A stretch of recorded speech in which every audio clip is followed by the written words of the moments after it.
Hey, Myna, thank you so much for joining us for this talk today. If you could start by just introducing yourself and telling us where you're coming from and a little bit of your background. Sure, it's a pleasure to be here and to help out anybody else who needs the help. My name is Myna Anderson. I'm the director of the International School of Ouagadugu in Burkina Faso. This is my second year here. And prior to this, I was the head of a very small school, a nano school, in Banjul, Gambia, American International School. Thank you. I just have to say before we start that I have learned so much from you, having worked in the same orbit for just a little while. So I'm really grateful that you're contributing to this project because you have so much wonderful knowledge to share. Thanks. If you could start out and just tell us a little bit about what you've learned works well and maybe some obstacles you faced around finances and sustainable finances for small schools. And then I may follow up with some additional questions. Yeah, I think that any director can face financial struggles. And I've been the head of 3 schools now. And in every school I've come in, there's been a sudden, unexpected drop of enrollment. And overall, what I've learned is being overly optimistic about your enrollment is a huge mistake. And what I will say is there are schools that have been told forever, don't count on a grant from the US government. Don't count on anything unless it's in hand. But they would continue to count on that because they didn't want to make the cuts that were necessary or have those conversations with people. And what I would say is I've been left in a situation, come into a school where there is no reserve left, where within 4 years or 5 years, substantial reserves of over millions of dollars are gone. And they're gone because boards either don't want to raise tuition or the director doesn't want to have to make certain cuts or have difficult conversations. And to me, that's slightly a dereliction of duty. And I think it was a really tough time in Banjul. We were down to 30 some kids almost, and we really had to say no. We've got to cut everything down. Turn your lights off when you leave the room. Turn the ACs off. But I had to show the staff what the budget looked like. I had to tell them. My first email to the board was, "When are we going to close the school?" Right? We don't have enough money to get through the school. There's more money in my bank account personally than in the school bank account. Right. And so once people have that understanding and they really understand, then you will see who's dedicated and committed to the school and who's not. And those who are dedicated and committed, they will stick to it. But as a director, you also have to be willing to put skin in the game, right? You can't be flying off and going enjoying things and having a big salary if you're cutting everything else. You've got to walk the walk to a certain extent. Once you have that understanding community wise, that there's understanding, there will be an initial shock and fear. What's going to happen to me? What's going to happen to my job? What's going to happen to the school? Is it going to close? Once you've made a plan to say, no, we will find a way to keep the school running. We're going to do this. You try to make it very clear what's going to be cut and who's not, and how terribly you feel about having to make any cuts, especially when you have to reduce personnel, right? We reduced from 36 people to 25 my first year. That's a huge cut, right? So, and then you bring people back on as soon as you can. But we also cut all of our salaries. So I cut my salary 40%, teachers 20%, support staff who earned nothing. They earned $1,000 a year, but they still cut their support salary 5%. And we made it then a break-even budget. The parents put skin in the game. They raised the tuition fees, all of the tuition fees. And we went to a split tuition factor where those who had educational grants or their companies paying, they paid more than people who were paying out of pocket. So there were 2 different tuition scales, right? That made it very, very evident that across the school, everyone was putting skin into the game because we believed in the school and we're going to save the school. Then every additional extra enrollment that surprised us was surplus, was more things that we could buy, was investing again in operational or capital projects. So when you go from such a small margin, we actually started one year we had planned for 32. We ended up starting with a budget for 38. By the end of the year, we had 62. So you can imagine the surplus that we pulled in, and that's what saved the school. So it was being extremely conservative when you don't have reserves or any other choice. And until your reserves are really built back up, continuing to always set your budget as a break even budget based on the most conservative enrollment, and no any other, oh, this person always gives a donation, or this person, don't count on those things. So those things that you think always will happen, don't count on them. And if you do that, then anything additional can go into that surplus and will ride you over the tide. Okay. So I would say also just work really closely with your business manager.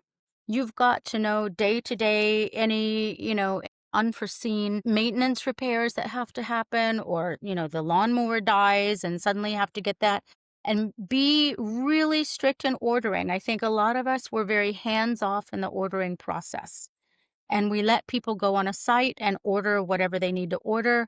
I know personally, I have saved a lot of money by going back into their orders and saying, no, you can get the same product much more cheaply here, but it's the same product. And then finding, we in Africa, there's a culture in West Africa of anytime somebody goes back to the US or to Europe, Yeah. they always say, what can I bring back from you? And, after a while, people learn not to ask me, because I'm like, I need you to bring back a suitcase full of books, Yes. or I need you to bring back a thermostat for our HVAC system. So, but we use that. And those aren't just school people. Those are embassy people who don't have kids. Those are people we know from the community. But we have to invest extra attention and care into that little cost cutting Mhm.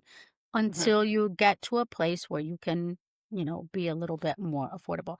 So it just Mhm. takes a lot of extra attention. It takes tuning your business manager in that way, because business managers are often trained by boards and directors when they have more money and better enrollment to budget and to handle things a certain way. And some business managers, most of them, tend to put lots of buffer in everywhere. So they'll put buffer in every line. And so then when it comes to a time where you do not have buffer, there's no room for buffer, they can get very overwhelmed of what are we going to do. And I think you just have to say, we got to have flexibility from the board to be able to revise our budget, right? So in Banjul, we revise the budget 3 to 4 times a year because there would be so much change. In other schools I've been at, there's only one budget and that's it. You have to stay within that budget. But when you're a smaller school, you have to, the policy needs to support having more flexibility. Okay. I think the other thing is to be really good about finding out from your current parents, what other siblings do they have? What other children do they have? And use the phrase, how much, not how much can you afford, but what would it take to get them here? Because if you ask somebody how much would it be, they won't tell you. But if you keep saying, what would it take? What would it take to get your child here? It may be that it would take an apology from the English teacher who insulted the mother 2 years ago. It may be that it would take just a little bit for that family. But whatever they say it would take, you have to take in all of that data together and then see what policies you can set for all families and not apply this one by one case. Once you have your policy, but before you set that policy, you have to run the numbers and make sure that your current parents aren't going to receive such a discount that you end up with a loss rather than a gain. So there are lots and lots of things that you can do with finances, but really it is to be as conservative as possible. And for you yourself to think, I didn't run my air conditioner for 2 years in Banjul. It is a hot place. But I was asking my staff not to run their air conditioners, so by God, I was not going to run mine. So I think it's really important that you lead by example when you become very conservative. And I think then being ready to loosen up and having a plan for when you loosen up to immediately, you can't always raise salaries right away. But you can do things like if you have extra, you can give honorariums. So honoraria are great. You give them kind of percentage based across the staff, but the same amount to everybody rather than, you earn more, so you get this, but you give kind of for per group, you give an honorarium. So all full-time teachers get this honorarium. All support staff get this. And those honorarium, a lot of times people like, because in many countries, they won't be taxed. So actually for them, there's more of a gain than if that had been added to salary. So honoraria are a good way to go. Another thing is to say often your PD budget won't be good when you don't have any money. And so it may be to say, okay, I've saved up this much money. We've got this nest egg for PD. Who needs PD? And then just open it up to everybody, including support staff. So, including your gardeners. So, I sent a gardener to get training as an electrician.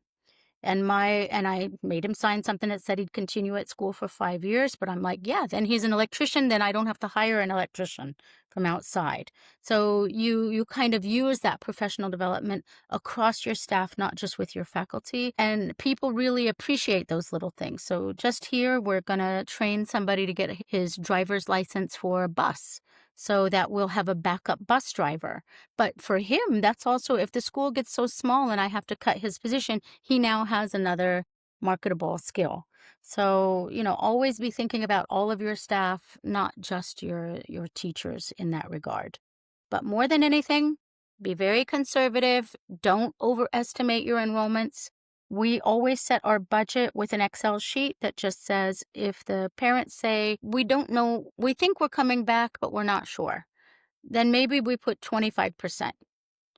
We definitely know we're not coming back, 0%. We might come back, that's 0%. We don't count them. We're coming back, we just haven't signed the contract yet. 50%, right? You always underestimate. And if you underestimate, you're better to have a sustainable, you'll set your operational budget more sustainably. Okay. I think the other thing that one thing that might be helpful is that sometimes it might not be in policy, but our procedures are to confirm who's getting hired for the next year, even before we have our budget set. So a lot of times we hire Mhm. our new staff and we give them a new contract by December. We have to, or by Yeah. January, but then our budget isn't set until March. And I think that when you're really in a struggling situation and you do not have that reserve to sustain it, you need to make sure that you change the policy or the procedure. And that's part of that communication process with the staff. It's just to say, look, we know we've always done it but this way, but we cannot. So we will not be able to confirm contracts until March 31st. And because of that, we are letting all of you know this now in October, and you have the option to opt out and not come back. Even if you have a 2-year contract, you might decide at this point to opt out. And I think that kind of transparency and openness and just you've got it on the calendar, but it buys you time to make sure that you're really setting a conservative but as accurate as possible budget. So that's it. The other thing is Yes. make sure you combine classes where possible and watch your TAs. We had a set a policy on it. So we had a policy that for a combined grade level class, we would have no more than 16 students. That when if you had more than 12 students, you got an assistant. But what that meant was if there was a class of 6 and a class of 6 or a class of 6 and 4, I would split an assistant for them. But have Mhm. some kind of policy written on that as well. It's all such good advice and really tangible, like, be sure this, be sure that, like very not yeah, it's like implementable right away. And there are some knock-on effects from that. I mean, whenever you have combined grade level classes, and it's just boggles my mind that sometimes the curriculum in little schools, it's just not stable and not really well thought through because the different grade levels that combine at different grades each year. They keep switching. So at some point you need to stick to and you need to say, we are doing a 2-year rotating curriculum. We have 8 units to go through over 2 years, and that will be for K1. And next year, if K and 1 are split, they still follow the same 4 units. So that if they combine the year after that, they're separate. But That's that we smart. will commit to never combining 1 and 2 because Right. it will mess True. that up. So there are knock-on effects academically, but I think it leads to better education. I think by and large, little schools, the kids get much more individualized attention. And Mhm. that's something to really promote about the school that yes, we're small, but it's bespoke education. Your kids get exactly what they need, Yep. unlike when you're teaching one grade. Yeah. Yeah, exactly. Yeah, and every teacher knows every kid in small schools most of the Mhm. time. The head of school Mhm. knows the name of every family member and every kid, right? It's just a very different, I know intimate. their names. I know the That's what I mean, yeah, names of the exactly. drivers, not even the drivers who speak English, the drivers who only speak French or Maury. I know the drivers, Yes, the nannies, it's important. It's it's important so to know them important. all. It's a huge part. Can I go back to a couple things you said and ask some follow-up questions? You talked about increasing fees and that fee structure. How did parents respond to fee increases? How did you address that? I know that in some schools, heads or leaders are scared to do that, or boards are scared to do that because they're scared parents are going to leave or that it's going to, Mhm. create a rift. So can you just talk us through how you managed that? Okay, so we first of all, our board was kind of half local and half overseas, half expat. And so the locals tended to be private businessmen who are paying everything out of pocket. And so, a couple, one of them was, two of them were alumni. So while they really wanted to, help the school, they had a limited amount of money that they could, put in. This was also during COVID when, business stopped. But I think it was just pre COVID. But I think what they realized was they did not want to sacrifice the quality of the program. They believed in the school. They knew the benefits of the school. They saw what we were adding, and there was three discussions that we had in board sessions. And in those board sessions, and by the last one, we were saying, do we cut our tuition in half and bring in more local families? Do we do this? What do we do? How can we manage it? And by the third session, they all said, no, what we value about this school is the quality it's providing right now. And it may hurt me, but we've got to raise what we're paying.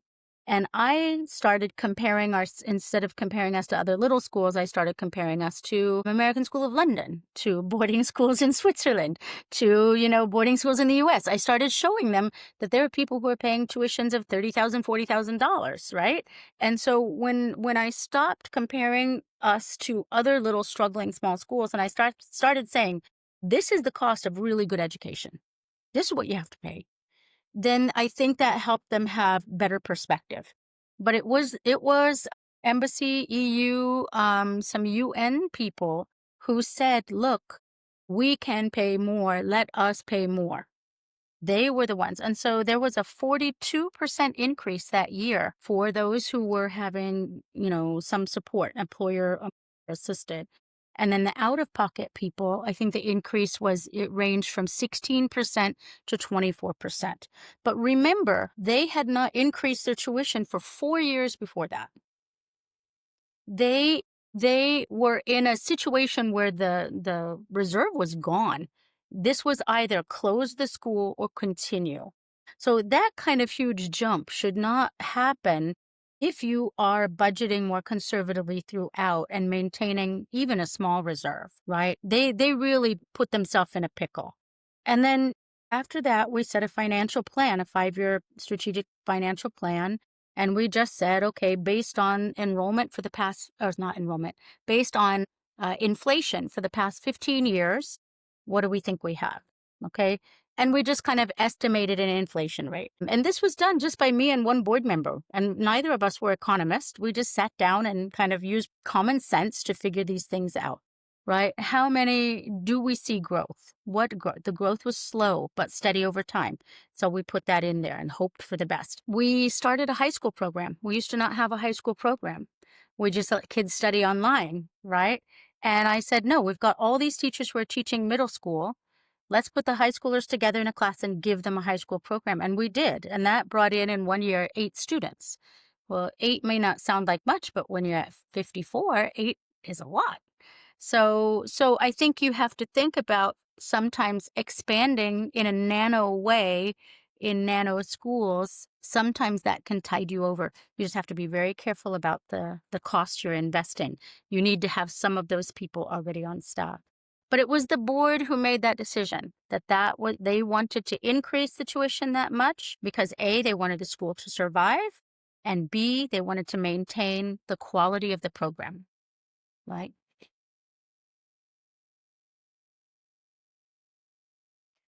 That is really helpful as well. Also, when you talked about staff cuts, I was curious about, because I like how well, what I hear and what you're saying, Mina, is you have this underlying piece of trust and transparency. that, like, you don't have to explicitly say it, but the way that you were talking about how you were speaking with families and staff Mhm. members, there's a transparency of this is where we're at and this is what we're facing. And it's so Yes. important actually to come from that space. And that's a really big Mhm. culture piece that I feel like you've developed in both of your schools. But how did that impact the morale when you had to make staff cuts? Did you see that play out with the staff? Mhm. Well, I'll be honest, in Banjul, it was, they knew it was coming. So we had talked about this even in October. October was the first meeting I had with the whole staff. And I think I was the first director to ever have a staff party where I invited all of the support staff with the faculty for a party. So that was very novel. And then I invited them to come to this meeting. And we had, most of them spoke English. So that was kind of novel that they were included in a discussion of something that I thought they needed to know. Early October, they knew I hadn't been sleeping. They knew I'd been up all night. They knew that, you know, that the school was in really precarious situation. And I think because I was very sad about it and I showed that because it was a great little school. And I think because they saw how much I cared about the school, they were in. They knew some hard things were coming, but they were in. And unfortunately, a lot of them were these support staff who just earn almost nothing. So people knew it was coming and then COVID hit. So COVID hit and we couldn't be together from March, April, and it was in May. I called everybody in for a meeting at distance with masks on. And that is where I had to recognize everyone and say, I don't know who will be back. That was the first week of May. And I said, and I'm so sorry. And I gave everybody a piece of cloth. So in Nigeria, they have the concept of asobi, where everybody wears the same cloth to show you the same family for weddings and celebrations. So I bought asobi, I bought cloth out of my own pocket, and I gave everybody a piece of asobi. And I said, we don't know who will be back and who will not, but I want all of you to know that you are part of the family and that I'm sad that if you have to go. And then I called people individually to tell them about it. So because of COVID, I had an advantage there. Because of COVID, it wasn't like they were fired immediately. It was that they didn't come back the next year. That helps a lot, right? Because everybody knew I didn't really have a choice. It wasn't like people were out against me or were trying to ask. And if people asked me why, I would show them exactly why, right? This is why. I didn't say this is private, and I would just say, no, I had to reduce by this many staff. I reduced by, if it was first, last in, first out, done. So that there's no question that it's anything personal or something like that. Okay. I hired on by myself. I hired 3 staff for my house. So they lost their job at school, but I hired them for the house or I got them jobs elsewhere. So really going that extra mile helped. Here, I started talking about staff cuts just last year, and wow, immediately there was, by January, there's an uprising in the parking lot. And I really think it's because staff have been told over the last 20 years, we can't use this reserve to buy you more books because we have to use the reserve to keep people hired in case there's an enrollment slowdown, right? And so for them to start hearing me say, like, we're going to have to make cuts and it might involve staffing, they're like, wait a minute, you've got this huge, because here we have a huge reserve. They've got this huge reserve. Why aren't you just using that? And I said, I can't have people on staff who don't have something to do, right?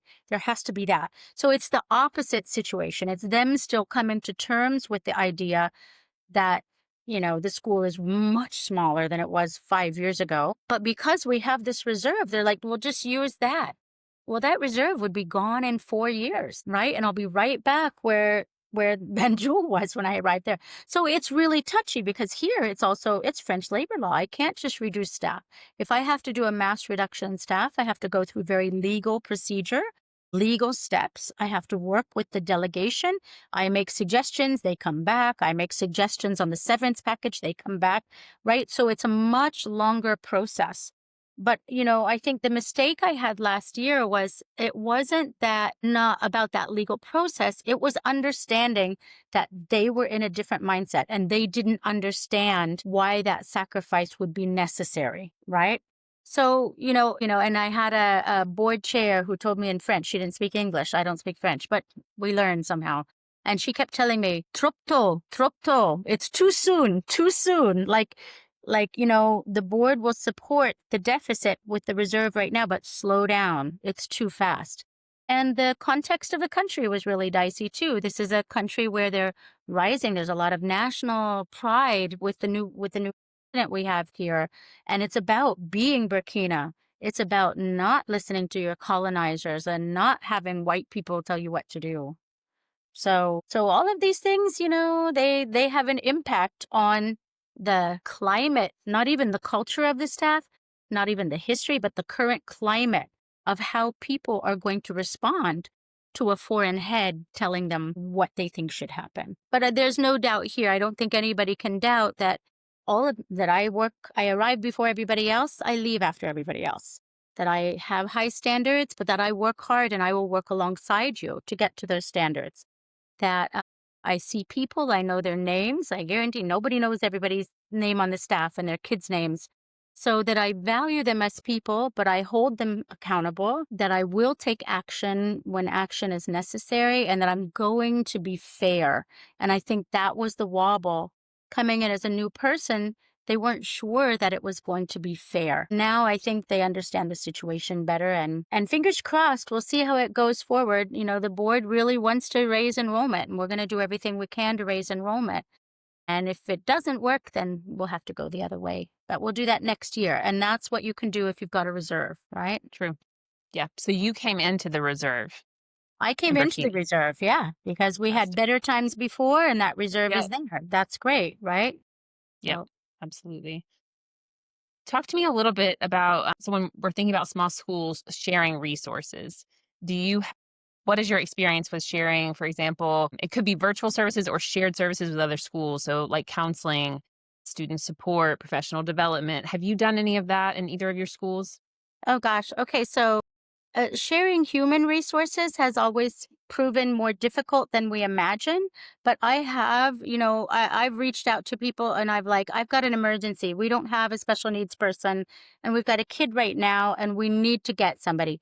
And I'll reach out to heads of school and they will say, I know a special needs person, and they will get me hooked up, and they might do it for half the price because of the situation we're in.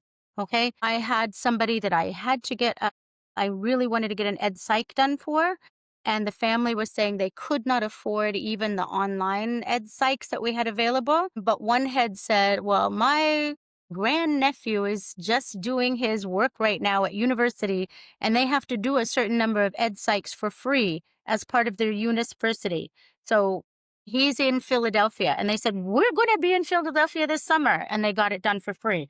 So, you do reach out. The network of the small schools is really important. Networking and having people who will help you, and being nice to the big school people too, because they might offer their Yes. counselor or somebody to help out. I've used various online providers for special needs. And not in a small school, but in a big school, I've had to use online providers for severe counseling situations Hmm. for students who are really struggling. There are excellent private providers out there. Many people can't afford all of their services, but man, if you can afford it, Truman is fantastic. Oh, Linden is great, right? They're tiny. I use for special needs. I've used Tiny Eye. I've used other. So you have to find the provider that works for you and work it out. But there are many online resources that can get you the services you need for a specific student. The yep. issue is either you have to have that in your budget, that I'm budgeting for special needs, and so we're going to pay for part of that, or you have to be very clear to parents, you must have this service and the cost of the service is borne by you, right? And sometimes those conversations are really hard because often it is the parents who are barely scraping enough together to pay tuition whose kids will also need a second service. So, Yep. but just be flexible, even in country organizations can help sometimes. So Mhm. we had a student who had spina bifida, and he came and he couldn't walk, he couldn't use his lower limbs, and he really needed a walker. He really needed one. And so I started reaching out on Facebook groups for local people from the Netherlands who were bringing over containers full of used handicapped equipment for, kids around. And so we said, well, look, can we make a donation? And can we have a wheelchair? Can we have a walker? And that worked really fine. And then they started coming to our school and actually helping him and supporting him and making sure that he did it. So local community based contacts can be really helpful as well. Yep, absolutely. Okay. No, that's really helpful. You're right about sharing resources sometimes can be more tricky than others, but there's so many out there. Because what I hear in these interviews saying over and over is that we don't want to say no to kids, so we're going to find the way. You get the Yes, virtual service, you get the virtual psych ed, you have someone do remote student service work. Like, yes, like we're going to say, we don't want to say no to these kids. They're going to be here, but we can't afford to have the full time staff member. So we're going to figure out a way. It's the innovative approach. correct, correct. Can we pivot and talk just a little bit about governance before we wrap up?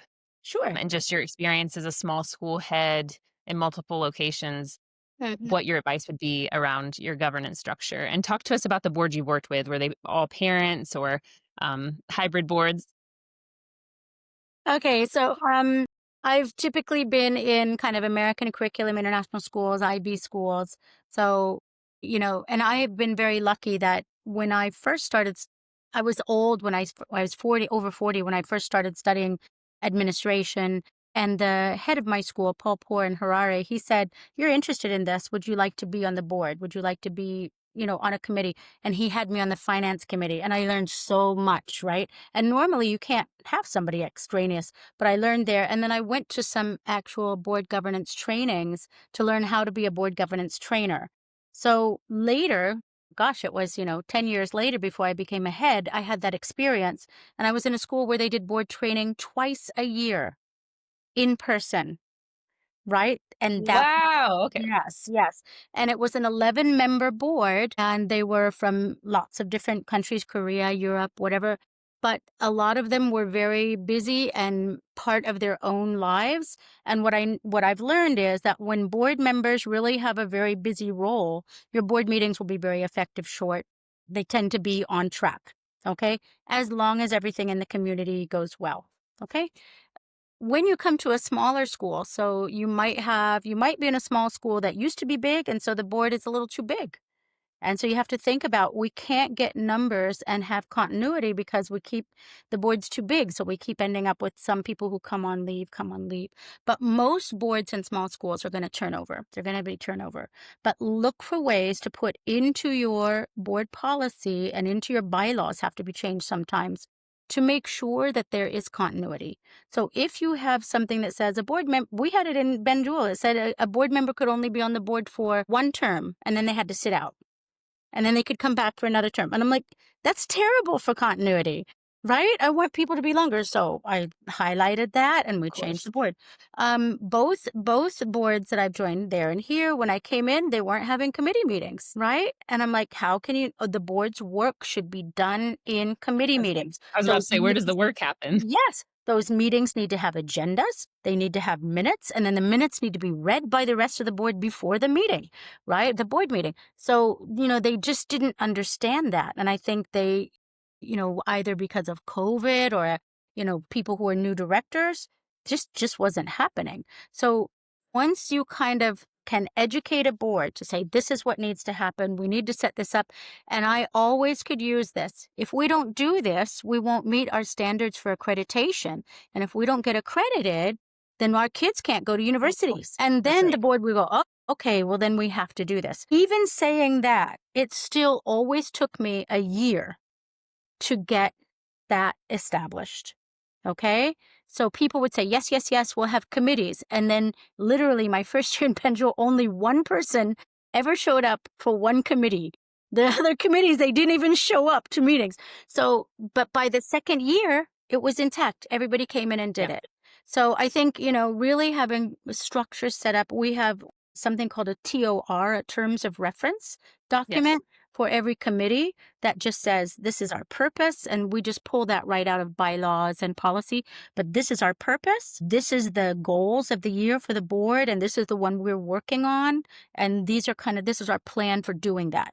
This is when we're going to have our meetings. This is who's on it, blah, blah, blah.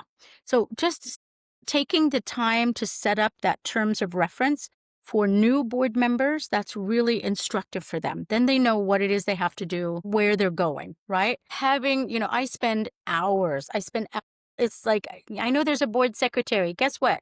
I've never had a board secretary take minutes, ever. So don't think they're going to take minutes. I take the minutes, right?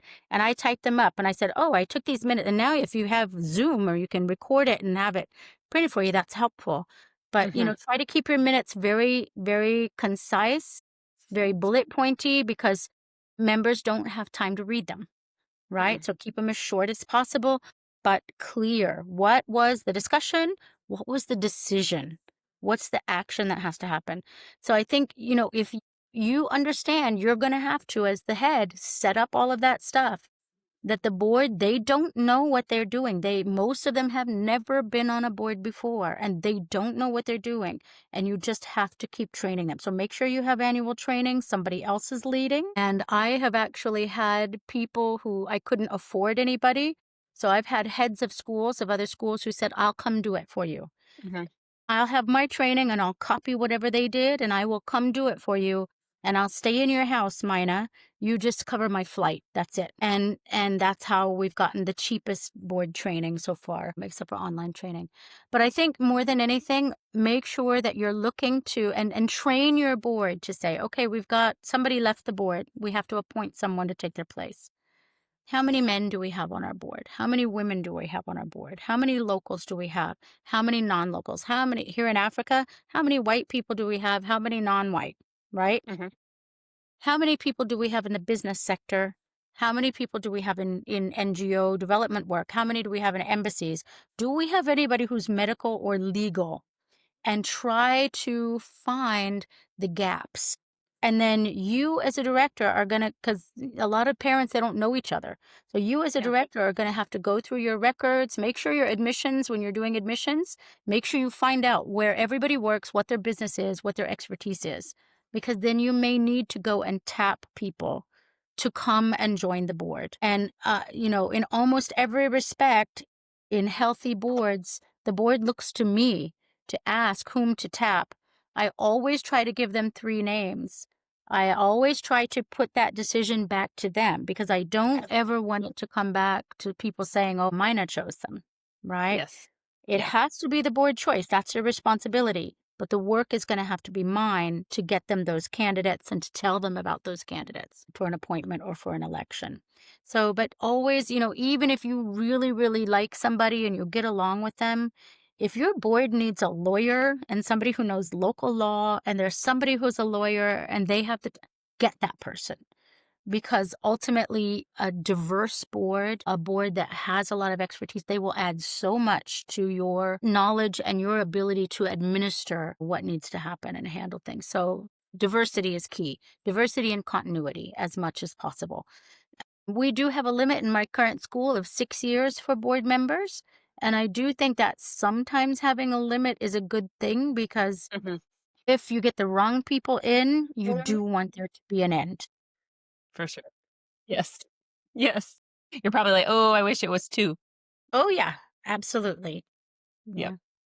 For sure. And be prepared. I think sometimes be prepared to walk. I did make a comment, and somebody questioned me later. A board member said, don't you think that was unprofessional? I said, no, no, it wasn't unprofessional. It was because I have experience. And I said pretty much, I said, if that person ends up being the board chair next year, I will resign. I cannot, because they are not being. And I think that, you know, that person, we were cuddling that person, we were trying to be understanding, and that person had a lot of good to give, but it Yeah. would not have been for the benefit of the school if they had been the head. And I just had to put that out there, right? Yep. What to do. Sometimes you have to take that stance so that the board understands exactly how negative it is. But again, it's not that I wanted that person off the board. It's not that I thought they were all wrong, right? It's not that I didn't realize some of that was my issue, battling with a person, Hmm.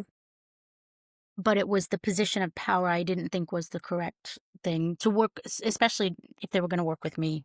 Way. Right.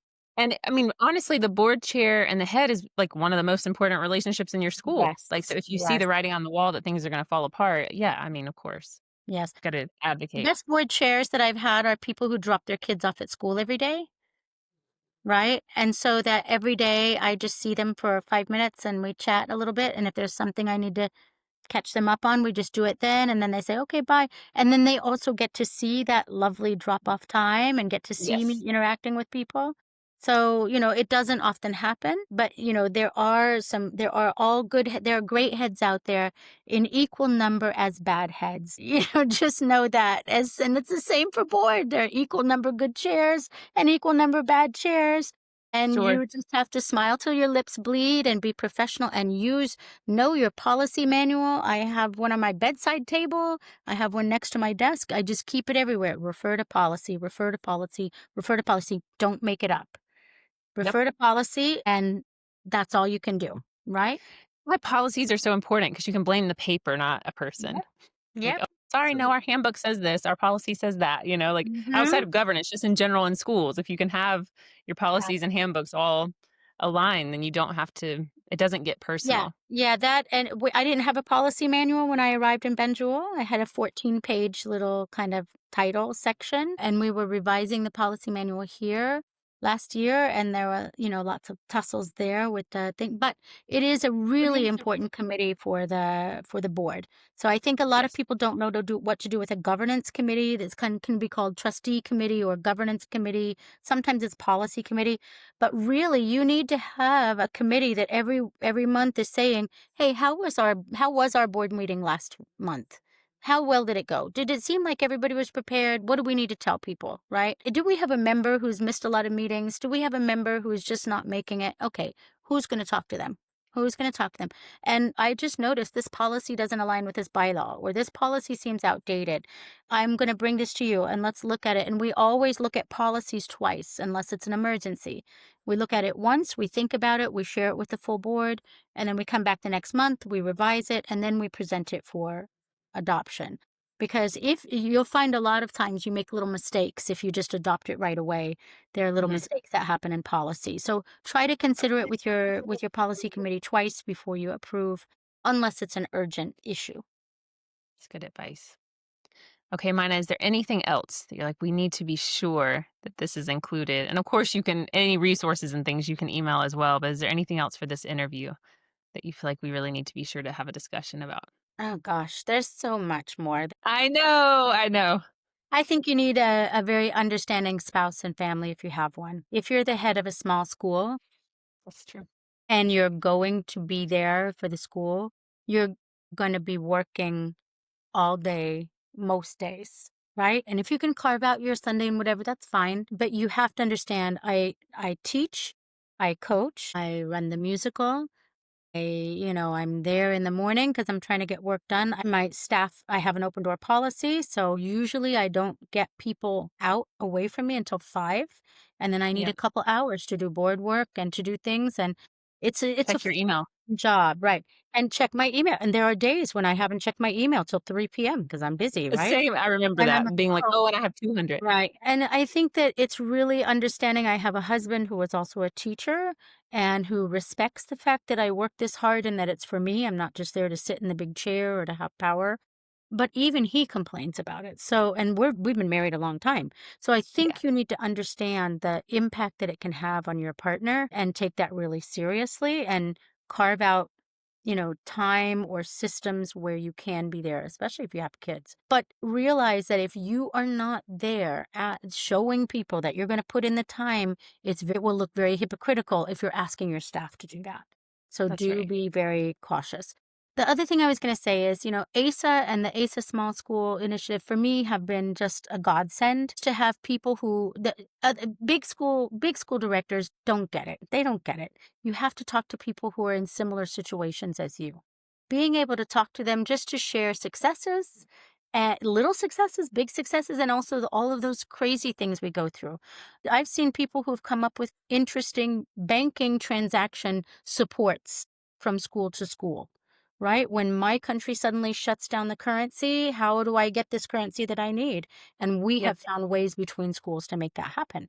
So, that's a resource. I think for me, all of the affinity groups that ASA has. So, as a small school head, I think I'm on 12 affinity groups because I do student support. I'm in Yeah, of charge of course. student support. I'm in charge of counseling. I'm in charge of college counseling. I'm in charge of technology. I do the website. right? And so I need a bunch of other people that I can reach out to for quick answers because I don't have time to learn it all on my own. So affinity groups are good. Knowing people who have a really strong tech person that they'll allow you as the director of a bigger school to let their tech person do something for you is also helpful. And then I just think ICMEC, all of the child protection things that are on ICMEC, that are on ASA, the Office of Overseas School also has really excellent resources on PBIS, which is Yeah. about, and it's about social emotional behavior systems.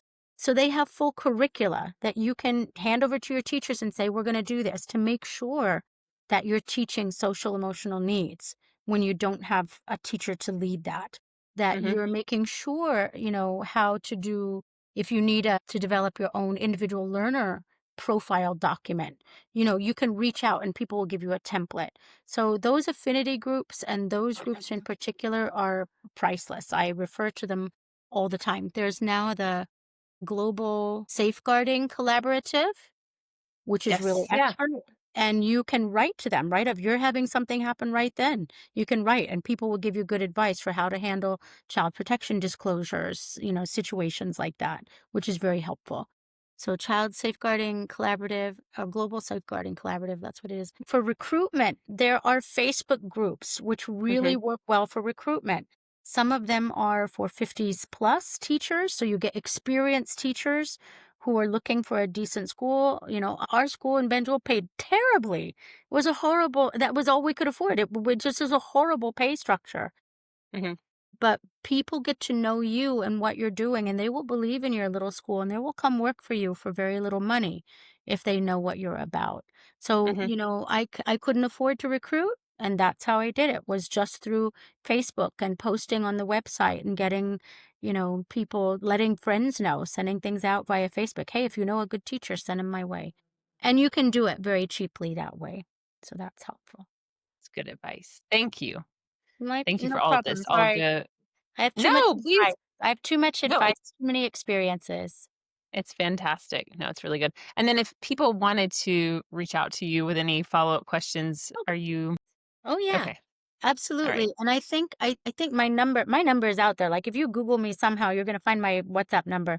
But yeah, my email address is director@iso.bf. And you're always welcome to write to me anytime. You'll see me on Facebook on different, international sites as well. But don't hesitate to ask. You'd be surprised because if I don't know, I will know somebody who might, It does. and I'll try That's to it. hand it Yeah. over to them. Yeah, Exactly. And hopefully that's what this guide will do is connect all of these small school absolutely. heads around the world so there's better community and resource sharing. So thank you, Mina, so much. Great. No problem.